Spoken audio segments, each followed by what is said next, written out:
नमस्कार मित्रांनो, महाराष्ट्र इमारत व इतर बांधकाम कामगार कल्याणकारी मंडळाअंतर्गत कामगारांना मित्रांनो सेफ्टी किट देण्यात येते। त्यानंतर मित्रांनो गृहोपयोगी वस्तू संच आणि आता मित्रांनो नवीन अत्यावश्यक संच सुद्धा देण्यात येत आहे।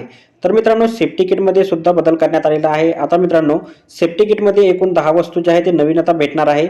यामध्ये सुद्धा बदल करण्यात आलेला आहे। तर मित्रांनो या व्हिडिओमध्ये आपण सेफ्टी किटसाठी ऑनलाईन अर्ज कशाप्रकारे भरायचा याबद्दलची संपूर्ण ए टू झेड माहिती पाहणार आहोत। तत्पूर्वी आपण चॅनलवरती नवीन असाल तर कृपया चॅनलला सबस्क्राईब करून ठेवा। अशाच प्रकारचे माहिती आधारित व्हिडिओ आपल्यापर्यंत पोहोचत राहतील। तर पाहूया मित्रांनो या संदर्भातली सविस्तर माहिती। तर सेफ्टी किटचा अर्ज भरण्यासाठी सर्वात अगोदर तुम्हाला या लिंकवर यायचं आहे। लिंक तुम्हाला डिस्क्रिप्शन बॉक्समध्ये दिलेली आहे। इथे आल्यानंतर मित्रांनो आपण इथे पाहू शकता सुरक्षा संच वितरण म्हणून आपल्याला सेफ्टी किट दिसेल। यामध्ये मित्रांनो कामगाराचा नोंदणी क्रमांक तुम्हाला टाकायचा आहे। तो नोंदणी क्रमांक मित्रांनो इथे टाकून सेंड ओटीपी वरती क्लिक करायचं आहे। यानंतर एक ओटीपी येईल। आलेला ओटीपी मित्रांनो इंटर ओटीपी या रकाने टाकून पुढे तुम्हाला व्हेरीफाय ओटीपी करायचा आहे। व्हेरीफाय ओटीपी केल्याच्या नंतर पाहू शकता अशा प्रकारे मित्रांनो कामगारांचा इथं तपशील दाखवला जाईल।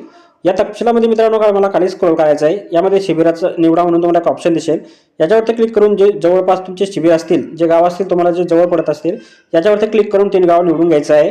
त्यानंतर अपॉइंटमेंट डेट वरती तुम्हाला क्लिक करायचं आहे। याच्यानंतर मित्रांनो खाली तुम्हाला एक भेटीची तारीख निवडा संदर्भात माहिती भेटेल।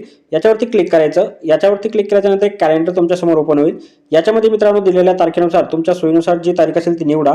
तारीख निवडल्यानंतर मित्रांनो अपॉइंटमेंट प्रिंट करा म्हणून एक ऑप्शन आहे, याच्यावरती क्लिक करा। याच्यानंतर मित्रांनो अशा प्रकारे तुमच्या समोर ही अपॉइंटमेंट लेटर येईल।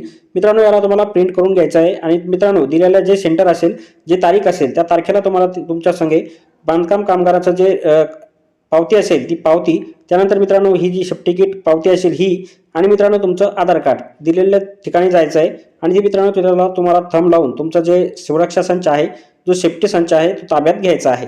तर भेटूया मित्रांनो पुढच्या व्हिडिओमध्ये अशाच एका नवीन माहितीसह। तोपर्यंत व्हिडिओ आवडल्यास व्हिडिओला लाईक आणि शेअर करा। धन्यवाद।